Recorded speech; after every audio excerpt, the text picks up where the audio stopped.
Un encuentro es una cosa rara y maravillosa. Es pasar la vida del uno al otro mientras pasan la vida del uno al otro. Siéntese en la banca del parque, donde todos cabemos.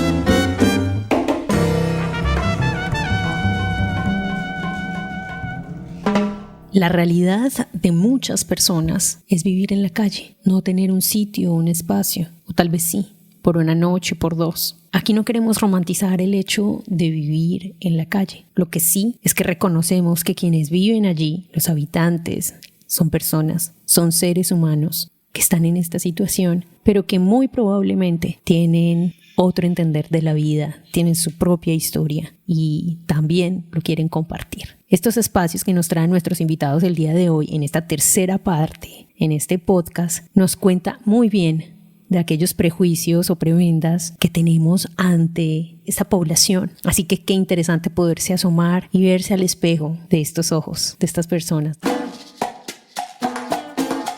Gracias por estar con nosotros, bienvenidos, bienvenidas. Les voy a presentar a los invitados del día de hoy. Es Laura Daza, trabajadora social, especialista en pedagogía, hace parte de la Red Distrital de Bibliotecas Públicas de Bogotá desde hace más de 10 años, ejerciendo en diversas labores y especializándose en la mediación de procesos lectores comunitarios, creativos y poéticos, con personas habitantes de calle, personas mayores, jóvenes y adolescentes, bajo la premisa de que la literatura y el arte curan, ¿o no?, nos pregunta ella. Participante y cofundadora de clubes de lectura como Los Dementes Pensantes y el Club de Literatura Infantil El Corazón del Árbol de la localidad de Puente Aranda. Co-creadora de la serie web infantil Retazos de Memoria en Articulación con Nidos de Idartes. Es huertera, tejedora, conductora y voluntaria de la Fundación Semillas La 14 de Ciudad Bolívar. Y también se encuentra con nosotros Juan Carlos Soto Castillo. Actualmente se desempeña como gestor de servicios bibliotecarios en Bibliored, asignado a la biblioteca de la CDVAM. Es comunicador social, especialista en pedagogía y estudiante de maestría en educación. Desde hace 20 años trabaja en proyectos y programas de fomento de lectura a nivel local y distrital. Ha sido docente universitario y formador de mediadores de la cultura escrita. Así que les damos la bienvenida. Yo soy Jacdi López. Gracias por sentarse con nosotros en Banca del Parque Radio. Hay otra pregunta que nos parece bien curiosa y es, ya me dicen ustedes anteriormente que se despiertan en este club se despierta la palabra, pero cómo estos personajes ya traen un chip de narración oral de lo que vivieron, de lo que pasaron, de las circunstancias que viven, y en ellos se puede leer mucho el territorio y lo conocen incluso mejor que otras personas que han vivido durante mucho tiempo. ¿Cómo se construye en este espacio de lectura o cómo, pues no sé si se sistematice, pero cómo también se empieza a trabajar esta memoria y a reconocerla en sí mismo, que es un trabajo de memoria y de narración oral muy interesante, muy importante?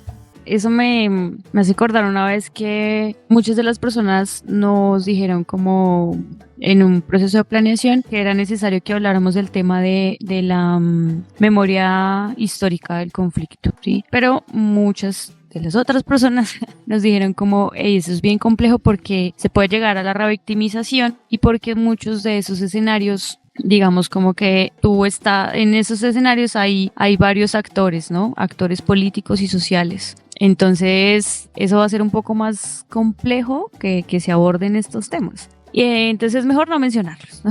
Como siempre. Lo mejor es no mencionarlos. Sin embargo, creo que hay una terquedad que nos ha caracterizado y es que, digamos, como bueno, vamos a prepararnos y vamos a hablar como de estos temas. Y la narrativa que salió es una narrativa del conflicto, ¿sí? Porque se narra el conflicto de una forma diferente. Entonces ahí decíamos, ¿por qué la categoría de habitantes de calle no están como víctimas del conflicto, por ejemplo? Entonces, en ese orden de ideas, nosotros empezamos ahí a construir juntos como una nueva perspectiva también y como tratando de entender lo que no están ciertos informes, lo que no se ha escrito, ¿sí? Lo que no se conoce, muchas de las historias, por ejemplo, algunos de cómo vivieron ciertas situaciones sociales y políticas del país, ¿no? ¿Quiénes eran los que, por ejemplo, cuando pasaban las marchas, las manifestaciones, un montón de situaciones en el centro de la ciudad, pues ellos decían, ¿por qué nunca le preguntaron a un habitante de calle? Si nos hubiesen preguntado, nosotros les hubiésemos dado una de lo que verdaderamente pasó, de cómo pasó. Entonces era como, ahí creo que construimos unas narrativas bien interesantes. Wilson, recuerdo mucho a Wilson, que fue una de las primeras personas que consolidó el club. Él era como el vocero, entonces él era el encargado de decir, llegó la cucha, venga que parche que vamos a leer un rato, no sé qué, o si usted va al club le regalo mi merienda, o como cosas así, era el que los motivaba a todos. Y Wilson hacía como que en la semana, porque pues ellos viven ahí en la semana, entonces en las noches él iba como creando un perfil y decía como, le puede gustar tal lectura, le puede gustar. Entonces cuando llegaba los miércoles decía, profe, yo toda la semana lo charlé y entonces él va a entrar y no sé qué. Entonces había el personaje, el argentino, me acuerdo mucho. Entonces el profe, él sabe la historia un montón, él nos puede hablar de la historia argentina y efectivamente hubo un club que creo que nos rompió el panorama. Creo que ese día salimos como bien conflictuados, como espera un momentico, aquí algo pasó hoy, entonces la ventaja que teníamos nosotros es que salíamos de ahí y nos íbamos caminando, entonces en ese caminar como que lográbamos aterrizar un poco todo lo que habíamos vivido. Entonces recuerdo que en ese orden de ideas Wilson era como el encargado de ir hilando, como este personaje le puede gustar, hablamos de tal tema, lo debatimos en las noches, decía como en las noches debatimos lo de hoy y tal persona dijo que pensaba esto y tal, entonces íbamos como creando un discurso entre todos, muy chévere. Wilson tuvo la oportunidad, yo tengo ese libro, de escribir un libro, es una historia bien bonita, él lo hizo en cartón y lo escribió y de todo, y ese fue el regalo que nos dio Wilson antes de irse. Wilson toma la decisión de irse, entonces siento que esas narrativas también que nos regalaron en muchos, nos hemos presentado muchos concursos también, y son formas de ver la vida y formas de relatarla, y digamos como que hablábamos también un poco de cómo romantizamos a Bogotá, o que creemos que Bogotá es solamente como Monserrate, sí, ellos hablaban y escribían un montón sobre sus barrios, ¿no? Nos creemos también que el tema de la habitabilidad calle solamente es en el centro de la ciudad también. Entonces ellos nos mencionaban otros lugares, y creo que eso nos ha permitido como llegar a otros, como pensarnos la necesidad de contar las historias de manera diferente. O muchos de ellos, lo que sucedió por ejemplo en el club, en el taller de dramaturgia, era que estábamos con grandes escritores, con grandes escritoras, con personas de la academia, pero no tenían, digamos, como que la chispa o las historias que contar, y en esos espacios los chicos y las chicas se soltaban y nos contaban unas historias que nosotros como, ¿y cómo hacemos para llevar esto a las tablas? O sea, y entonces empezaron, pero realmente te pasó eso, pero realmente como que, y son historias supremamente dignas de contar. Nos cuidamos mucho de no caer en el viaje del héroe también, porque siento que en nuestro discurso no estaba tanto eso, pero sí unas narrativas muy, muy interesantes.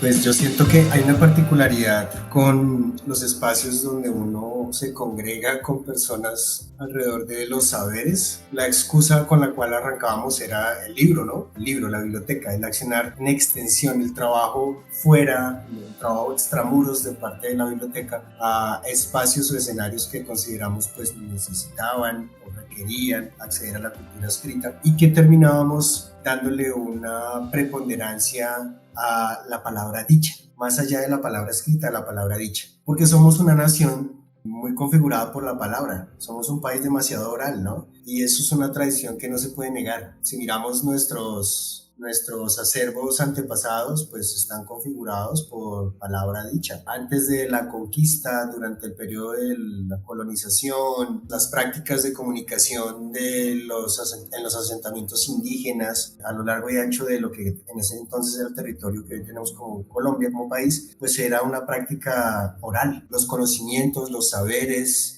se pasaban de generación a generación a través de la palabra escuchada, la palabra contada. Y eso sigue siendo muy importante. Eso en nuestra cultura hoy día, en nuestro escenario contemporáneo, somos absolutamente apasionados por la palabra dicha. Basta con salir un domingo en la tarde a cualquiera de las esquinas de pueblo, ciudad, barrio, lo que sea, y uno se va a encontrar un grupo de personas que al son de alguna bebida espirituosa o lo que sea, están arreglando el país, hablando historias, leyendas, mitos, particularidades del día, opiniones de la política, de la farándula, de lo que sea. Y todo eso es lo que nos configura como nación. Entonces, estos espacios no eran ajenos a esa misma práctica y nosotros, pues, digamos, de cierta manera lo entendimos y le dimos relación a la palabra escuchada, a la palabra dicha, porque muchas veces de las cosas más interesantes que pudiéramos recordar son precisamente aquellas cosas que escuchábamos, más allá de lo que nos leían o leíamos nosotros, lo que nos contaban a nosotros como personas que veníamos de un escenario, de una suerte de burbuja académica, profesional, laboral, y que aterrizábamos en ese espacio para compartir, entre comillas,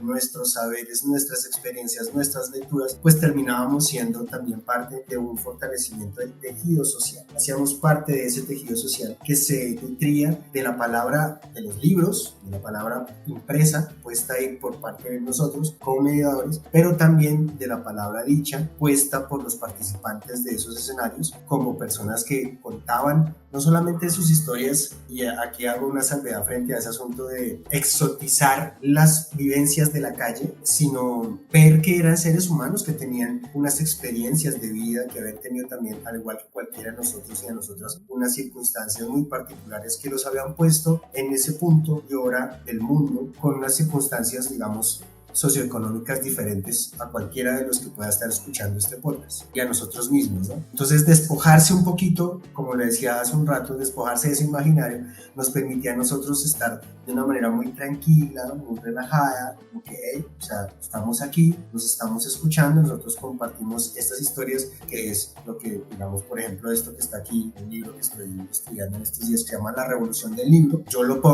hablo desde la importancia histórica o histográfica más bien de cómo este objeto, este dispositivo ha apoyado y ha empujado tanto de los avances científicos y sociales que tenemos. Y perfectamente, por ejemplo, me acuerdo del caso del compañero argentino, que era ya un señor ya muy entrado en años, ya era, yo creo que un octogenario, que un día, hablando precisamente sobre revoluciones, sobre transformaciones en Latinoamérica y cómo somos el producto de una serie de circunstancias azarosas que ocurrieron durante el siglo XVIII y XIX en Europa, pues cómo nos permeó a nosotros como sociedad. Y este señor pues se suelta una historia relacionada con uno de los nazis que había huido, uno de los doctores que había sido parte como de todo este asunto del Holocausto, que había huido a Argentina y que había estado en el pueblito donde él había sido niño y que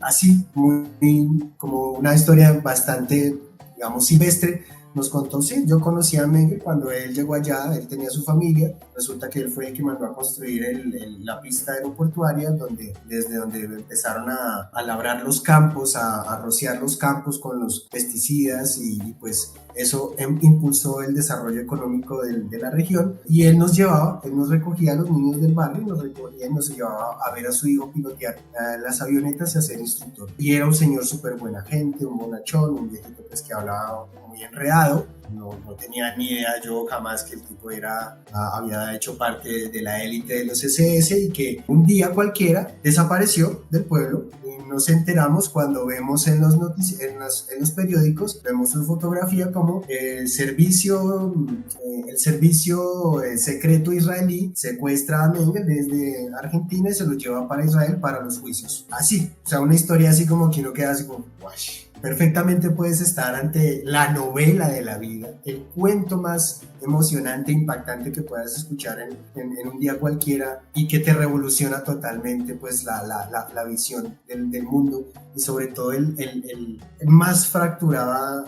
Para mí más fracturaba ese tipo de cosas, ese imaginario de pensar estoy aquí, yo con mis saberes, con mi formación académica y mis 50.000 libros leídos, vengo yo aquí de manera docta a decirles qué leer y cómo leer y qué es lo que hay que hacer aquí, cuando estas personas tienen unas experiencias de vida tan ricas, tan portentosas, tan dolorosas, tan afables también, y eso me parecía lo más maravilloso de todo el espacio, porque a través de la palabra dicha, a través de lo que nosotros compartíamos con ellos y con ellas, sus historias, sus saberes, sus experiencias, sus propias lecturas puestas ya, sus lecturas del mundo, eso era lo que nosotros encontrábamos allí y nos constituía a todos y a todas los que estábamos allí, no solamente pues a nosotros como mediadores, sino también a ellos, y creo que eso fue también uno de los grandes aciertos de las mismas dinámicas que proponíamos sesión a sesión.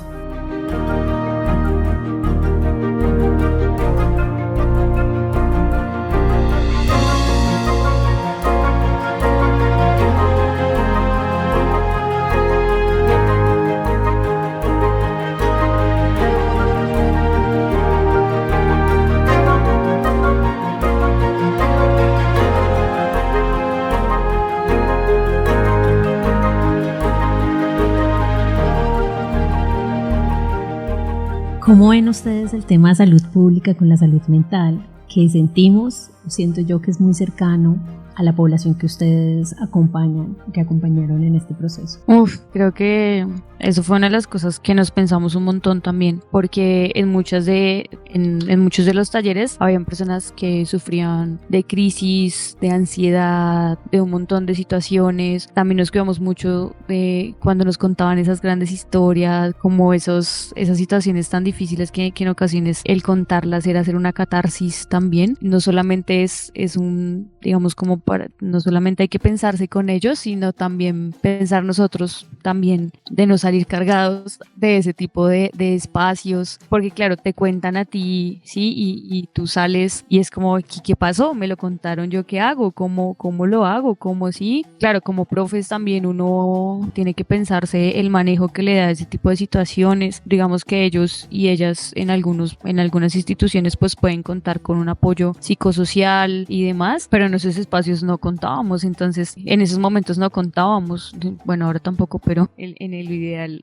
contaremos, y nos parecía también que la lectura y el libro nos permitía eso, como un espacio en el que habláramos de lo que nos sucedía, en el que contáramos.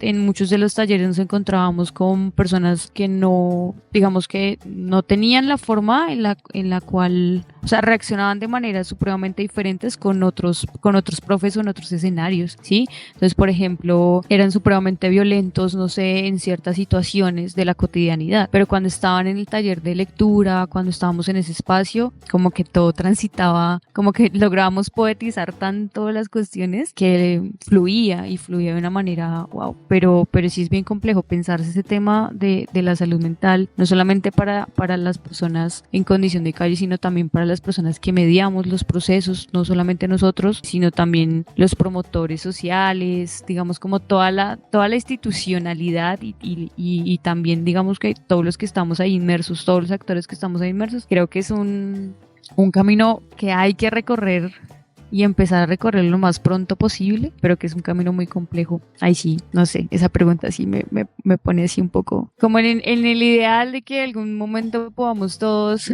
y todas poder contar sin necesidad de que sea, digamos, como que a veces tarde también, ¿sí? Pero sí siento que es un camino que Colombia no está, o Latinoamérica no lo tiene como muy en el radar, hasta ahora lo está mencionando, y que es importante que lo transitemos. Yo concuerdo con Laura en esto último y digamos que lo condenso de una manera muy rápida, y es la educación emocional.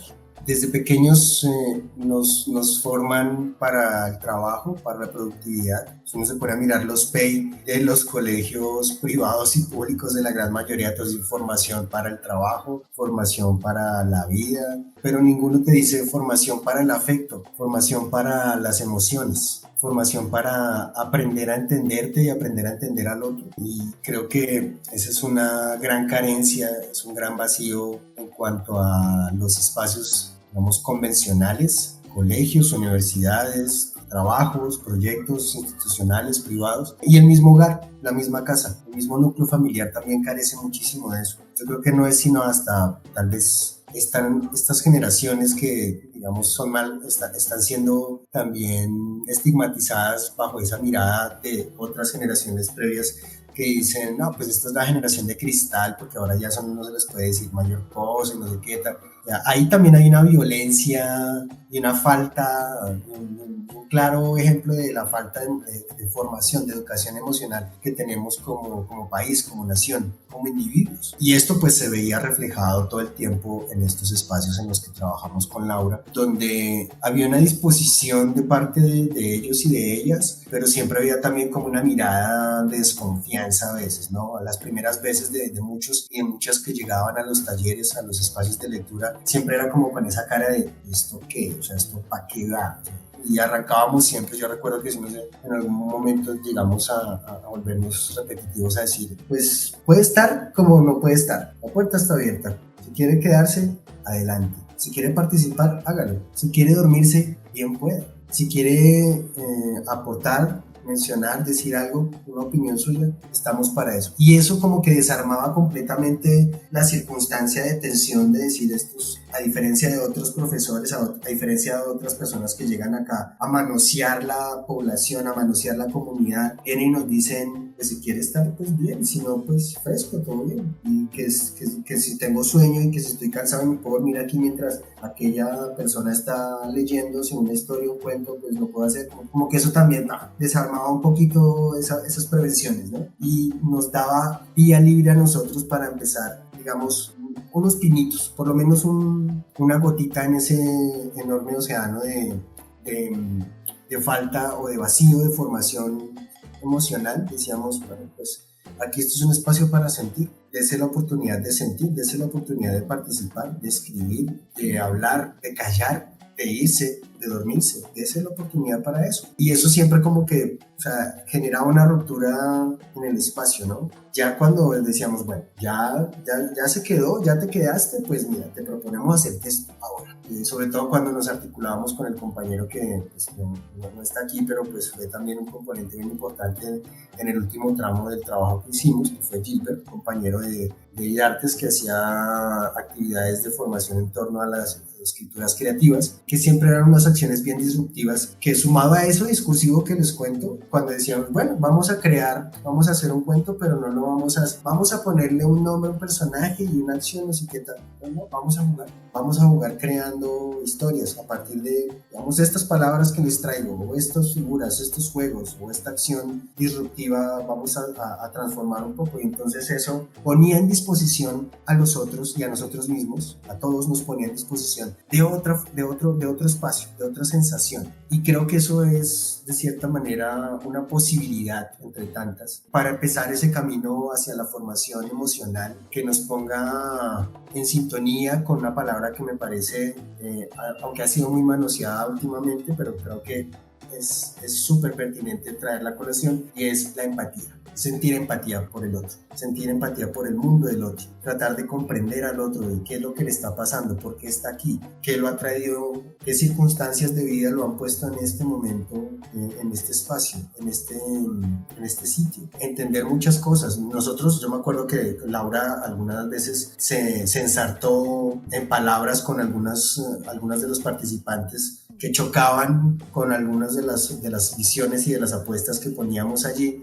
Por ejemplo, ejemplo, empezamos a hablar sobre el amor y entonces como era un espacio primordialmente masculino, entonces no, si es que las mujeres son una cosa y yo he sufrido y yo he vivido y no sé qué, entonces terminaban trayendo a colación las canciones rancheras, baladas, todo aquello que nos ha formado nuestra formación. Yo se he dicho a Laura muchas veces, nuestra paupérrima formación emocional como sociedad en nuestro país, por lo menos en las últimas 3 o 4 generaciones, ha sido una formación a través del sentimiento, de la negación del amor, de la negación del sentimiento, de la negación del afecto y de la empatía por el otro. Basta con escuchar las canciones de música popular, rancheras, vallenatos, qué sé yo, etcétera, etcétera, donde hablan siempre del dolor y de la idealización, de la romantización del otro, y que cuando nos damos cuenta que el otro no es tan bonito, tan perfecto como nos lo pintan en esas historias, en esas canciones, en esas odas, pues resulta que todo se nos quiebra, todo se nos desbarata, y ahí es donde nos sentimos desesperanzados, rotos por dentro, y decimos, no, pues es que el amor no es lo mío y es el desamor, no sé qué. Entonces, ese tipo de cosas, o sea, estoy hablando solamente de una dimensión particular de la vida, que es, digamos, lo afectivo, lo emocional frente a las parejas que hayamos tenido en la vida. Ese tipo de rupturas es solo un ejemplo de esa psiquis, digamos, no enferma. No soy psicólogo como para aventurarme a decir eso, pero sí una psiquis colectiva que adolece de algo. Y esa adolescencia, o sea, la carencia de algo, es precisamente de empatía y de la capacidad de sentir afecto o de manejar y de tramitar los afectos de una manera sana para uno mismo y para el otro. Y yo creo que pues eso era parte de lo que trabajábamos, a veces de manera consciente, a veces de manera inconsciente. Llegábamos a esos puntos como que nos falta un poquito como de saber entender al otro, ¿no? Para entender a nosotros, para entendernos a nosotros, tenemos que poner de nuestra parte para entender al otro. Pero desproveerse de esa mirada negativa, de ruptura, de dolor, cargada de odio, de desafectos, de vacíos, pues era algo muy, muy complicado. Y yo creo que eso hace parte también como de una suerte de diagnóstico, si se quiere, desde el ámbito pedagógico que pudiéramos nosotros hacer frente a lo que es el tema de la salud emocional, más allá de la salud psicológica, hablar de la salud emocional de nosotros como individuos, como personas, pues es un asunto muy denso y que requiere, pues obviamente, ponerse sobre la mesa y empezar a trabajarse en todas esas dimensiones. Yo hablo desde lo pedagógico.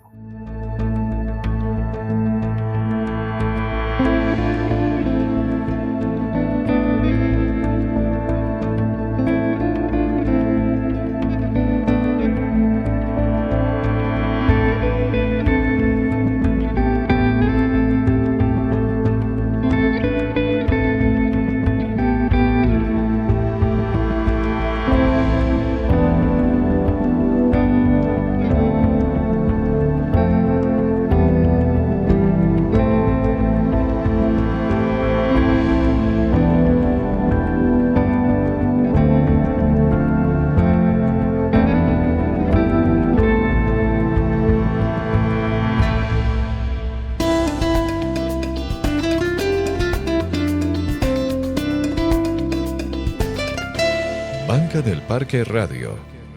Les agradecemos tanto, nos inspiran tanto. Ustedes son de esos maestros semilla que llevamos en el corazón, y estoy segura que no solamente las personas a las que ustedes les han dictado o les han acompañado o les han contado o han intervenido, como ustedes lo llamen, o como hayan participado en los diferentes procesos, se acordarán, porque se siente esta oportunidad que se dan para poder crear comunidad. Gracias por brindarnos de su tiempo. Llega el momento de la tarea. Por favor, cuéntenos una tarea en menos de un minutico que le colocan a los y las oyentes. Una tarea que me gustaría que hicieran es leer al otro. Tómense la oportunidad, desen la oportunidad, de leer al otro. Entonces, siéntense en una tarde y no le digan una sola palabra. Es más, solo léalo, lea sus gestos, lea su energía. También escúchelo nomás. Esa es mi tarea. Una tarea bien chévere y bien necesaria como país. Leer a los otros. Mi tarea ya es un poco más exquisitiva y les invito a todos y a todas a que vayan a su biblioteca más cercana. Sin importar la naturaleza de ese espacio, si es pública, si es privada, si es universitaria, si es escolar, traten de ir a una biblioteca y vean qué es lo que está pasando allí. ¿Qué pasa? A ver si se pueden vincular con ese proyecto bibliotecario, si existe, ojalá que sea así, y que caigan en la cuenta si ese proyecto o ese proceso, lo que pasa en esa biblioteca, sirve para fortalecer algo en sus vidas, el tejido social, las relaciones de la familia, dónde hacer tareas, dónde estar o dónde sentirse seguros o seguras. Vayan a su biblioteca, a la biblioteca más cercana y vean a ver qué pasa. De nuevo, gracias por sentarse en esta banca y hacernos pensar un poco más en esa parte de la vida. Vale, un gusto. Gracias por la invitación. Muchas gracias. Y gracias a ustedes también que nos escuchan del otro lado de esta banca, en este parque o de pronto en esta acera, o tal vez en su casa, donde quiera que se encuentre. Gracias por escucharnos. Recuerden que si nos quieren escuchar en vivo y en directo 24/7, estamos en www.bancadelparque.com y también se pueden unir a escuchar nuestros podcasts que se encuentran en YouTube, Spotify, Deezer y iVoox. Más de 7,200 podcasts en estos 11 años. Gracias a ustedes. Recuerden que en la edición y producción Felipe Riveros Prieto y yo, Jacvi López, una voz Banca del Parque Radio.